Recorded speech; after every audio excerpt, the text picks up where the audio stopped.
Okay, thanks. One of the things I just want to say to everybody, I've been so excited and looking forward to doing this case study because I love the case studies. I learn from every single one of them, and I'm so glad they're recorded. There's many evenings, instead of wasting my time on some TV show, I sit down and watch the case studies. So thanks to everybody for joining me on this. Just a little background. Brad and I have spent the last 20 or so years as consultants in IT management, and we got interested in real estate really first of all as a way to recover our losses from the stock market and hope to retire someday. We've been rehabbing houses for about 3 years, and we have one buy and hold right now. We joined the Mastery program in March of this year. One of the things we realized is until we get really good at marketing, we don't really have a growing business. And one of the things I've always liked about Stan Merrill and Fortune Builders is that emphasis on marketing. I think the thing that was really a wonderful surprise to me is the importance of putting systems in place. I didn't quite appreciate that as much as I do now, but we now have a virtual assistant. Our daughter has joined the company full-time. We have a bandit sign guy, and the whole thing is becoming much more autopilot. So that's really been very exciting, and then the coaches, of course, have been really fabulous, too. So the deal that I'm going to talk about, and I know that there's a little bit of delay when I send the screen forward, so just be a little bit patient if I'm talking about something and you're not seeing it yet. We live in Northern Virginia, outside of Washington, D.C., and this deal that I'm going to talk about is, for those of you who know the area, it's along Highway Route 1 near Fort Belvoir. One of the nice things about Fort Belvoir is because of the base realignment, about 36,000 jobs are moving there over the next few years. So that's a great area right now for finding places and rehabbing, and also for buy and holds. This deal we bought for $77,000. We sold it for $226,000. Our repair costs were a little over $50,000. Holding costs, which included, I broke down the cost there, included the cost of loans and closing costs, utilities, just all the nickel and dime, everything in there was a little over $22,000. The completion time was from closing to closing. So from when we purchased the property to when we actually closed on it and got our money. So it was 4 months, and our total profit on this was $76,400. So the next slide, and I'll give it a second just to come up. How did we find this deal? This was a probate property. One of the things I will say is we love probates. They are often, what we try to do is get to the seller before these properties are listed on the MLS.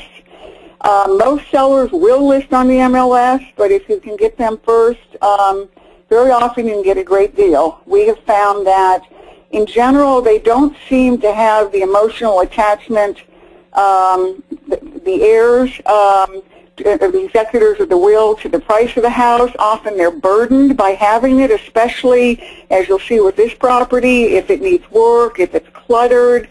So it can often be a real win-win situation if you can make it easy for them, take it off their hands, and do cleanup and things like that. This particular deal, we searched through the county probate records and had sent a letter to the heir of the property. One of the interesting things, she held on to our letter. We actually sent her 2, but it was 14 months before she ever contacted us. So one of the lessons is sometimes these sellers will wait a long time before they do contact you. I know she was thinking about, well, maybe she'd keep it, clean it up, rent it, but I think it got a little overwhelming. So being persistent is very, very important with these properties. Just give it time and keep trying to reach out to the sellers. And go on to the next slide. The negotiations. Brad, I really wanted my husband here to talk about this because he did get the call from her. but he's off, as Pat said, during another presentation. But when he got off the phone, he said to me, this is a motivated seller. We really need to get right over and see that property. Our letter had said that we buy in any condition as is. And when she called us, her first question that she said to Brad was, the letter says you buy it in any condition. Does that include really, really bad conditions? So she almost seemed more concerned, would we take the property off her hands? He assured her, yes, we'll buy in any condition. So she was the heir, and at that point she just wanted to be done with it. So I think for her, more than getting the most possible money she could for the property, she just wanted to make it easy, and so we did that for her. So I think one of the things that we've certainly found over the years is when you have a motivated seller, you just really learn to recognize that. And in that case, it's not convincing them to sell it or anything. It's just having them trust you to understand that you're working for their interest as well to try to create a win-win. So it's, as always, and I don't do this well enough, but listen to the seller, find out what it is that they really want. So I'm trying to learn to do it better.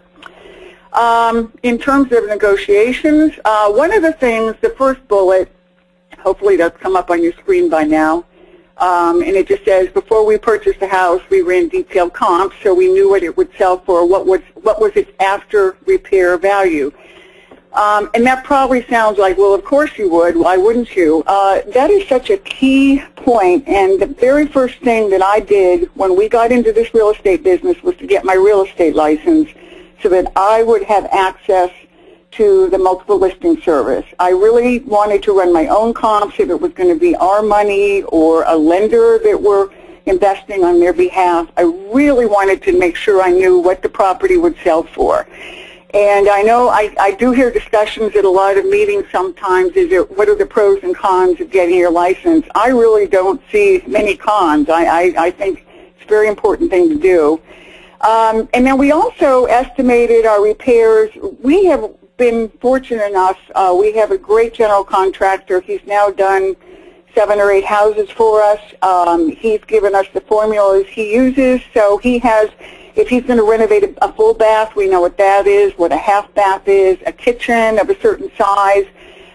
So we just went through, when Brad went over there the first time, and was able to get a good ballpark estimate of the repairs. There was so much spread in this deal. If we were off by $5,000 or even $10,000, it wouldn't have mattered. Now, if it was a smaller spread, we do often get the contractor out there to actually provide us a hard estimate. But in this case, Brad did those estimates, and then he also has a spreadsheet that he just uses as another way of estimating that looks at the square footage, and it just has some parameters. Is this just cosmetic? Is this a basic rehab? Are you moving walls? Is this upper end?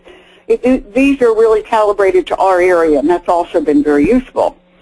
So the tips here is, first of all, get your real estate license. I can't emphasize that enough. And the other thing, whenever we run comps for a house that we're going to resell, I think days on market is critical. And right now in the D.C. area, there are some neighborhoods where you have plenty of rehab, nicely renovated houses sitting there. There are other neighborhoods where they're gone in 0, 1, 2 days. So to me, that's a really important risk mitigator. If I have a property that I know is in demand, then I just feel much, much better about it. And that's as important to me as what the after repair value is that I get from my comps. And I'm advancing now. Again, it might take a couple of seconds. How did we fund the deal? Okay, well, happily, we didn't use any of our own money, which is nice. And we used 2 private lenders. We have worked with several different hard money lenders in the past. We've had good experiences, but we keep wanting to diversify into other lenders just so that over time we can get better terms, etc.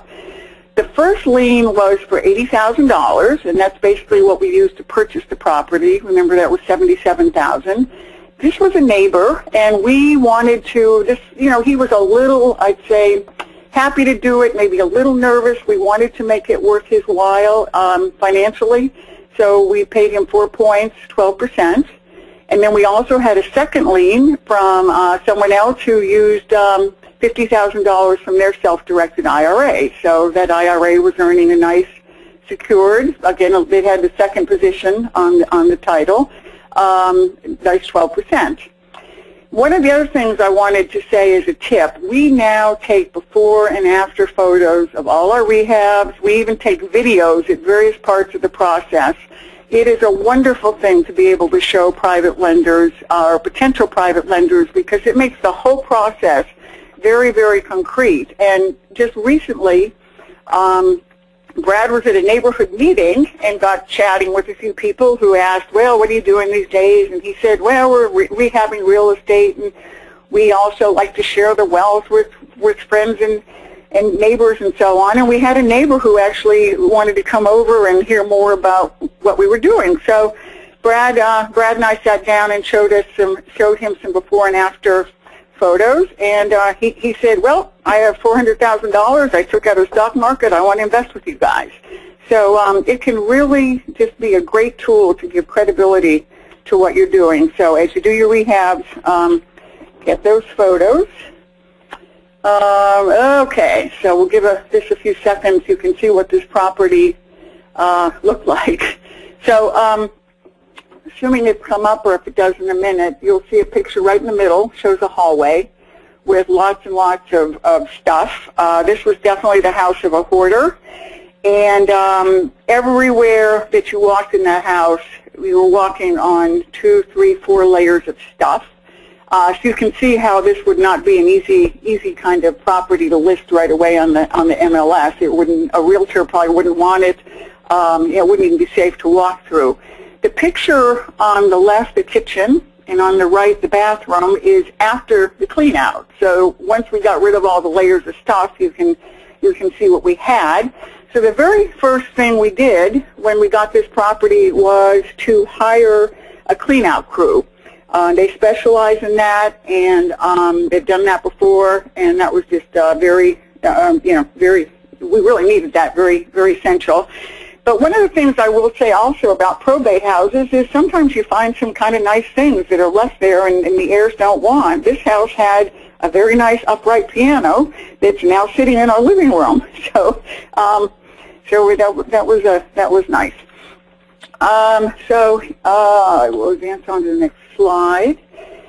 The other thing, rehab management. One of the things that we've learned, we didn't used to do this, but we would get our general contractor in to look at a property and to give us an estimate. But then a few times he does excellent work, as you'll see, but when it came to selling the property and the buyers came in with their inspector, or it could be an FHA lender with the FHA inspector, and there just might be little things that are important to them that we would then have to go back and, of course, get fixed. So we thought, let's get a good inspector in there. Let's really spend some time with that guy, and just so we didn't, all the issues, all the good and warts of the house.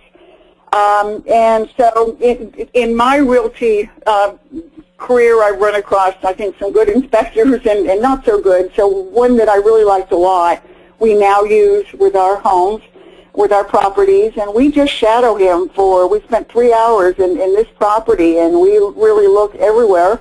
And the nice thing about this property, in spite of the cosmetic issues it had, it was actually very, very sound property. In fact, there were a few pleasant surprises, one of which is we put in a half bath downstairs, and when the contractor went, it was on this property on a concrete slab, went to dig up the slab, it was already rough plumbed for a bathroom. So, sometimes you find good things as well. So the tip here is just, I really think it's been money well spent. We've learned so much from that inspector. Okay, so we'll go on to the next one.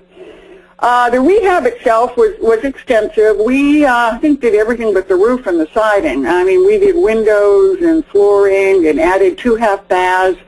The bathroom, there was one existing full bath which was renovated, the kitchen, pretty much everything. And so he does, I think it's really important to pull all the required county permits. He did that. It will slow down the rehab, but it's really, really important to do, and it's important to sell. There are other rehabbers in our area who don't do that, but that's one of the ways we try to distinguish ourselves is we have those permits right up on the counter when this is being sold, so they can see this was all done with the code and everything. In terms of our contractor and management, we are very lucky to have the guy we have. We found him through another investor who had recommended him. He is an investor himself, the general contractor. He really understands where to put money and you know, where it really pays off. And he just does really a great job. I've never had issues with him. He does it for the job he says.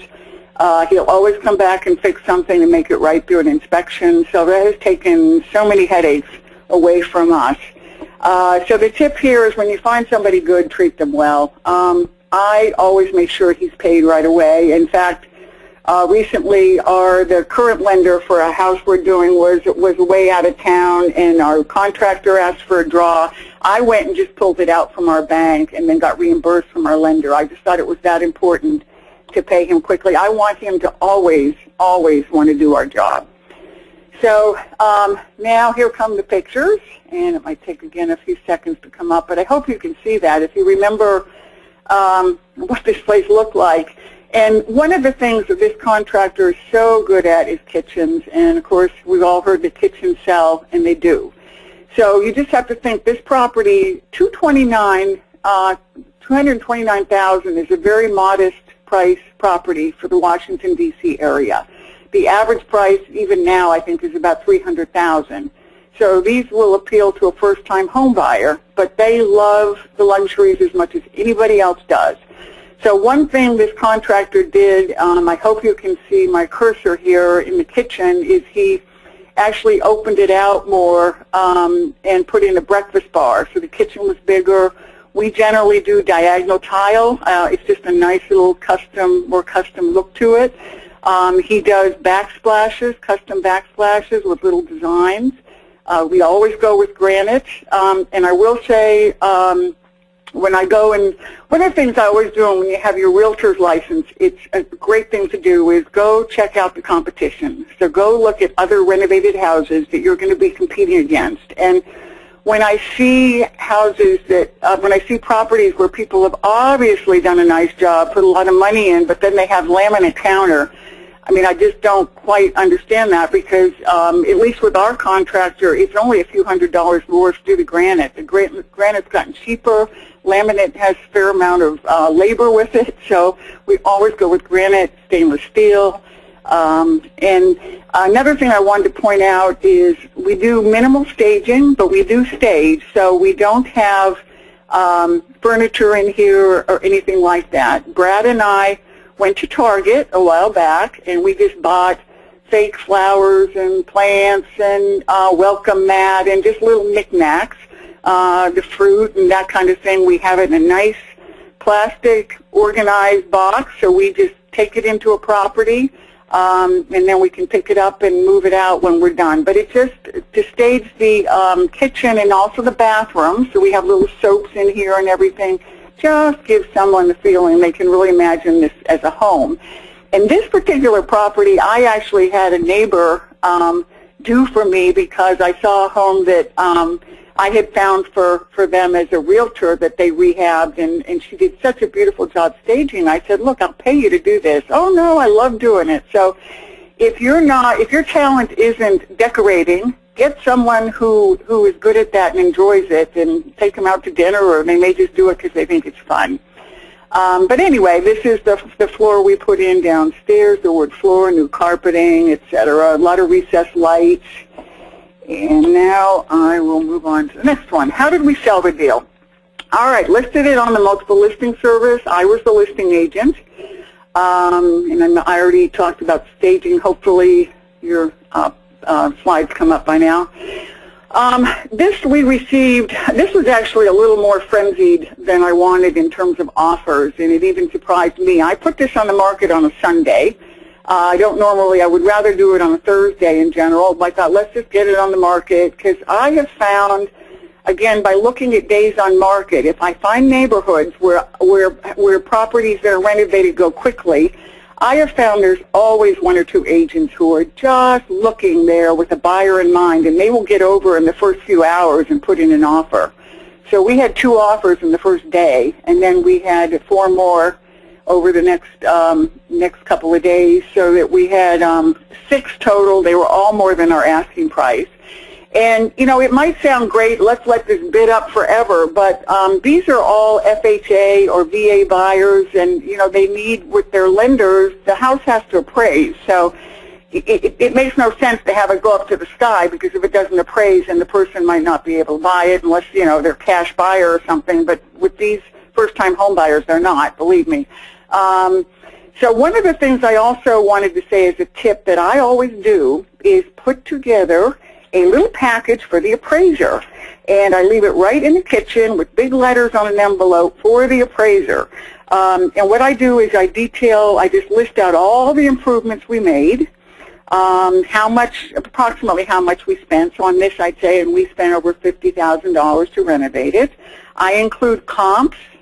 And then I usually have a statement in there that just says, you know, we have found in this area rehabbed properties, nicely rehabbed properties are in great demand. They go quickly. We got, you know, in this case, 6 offers in the first 4 days, all more than our asking price.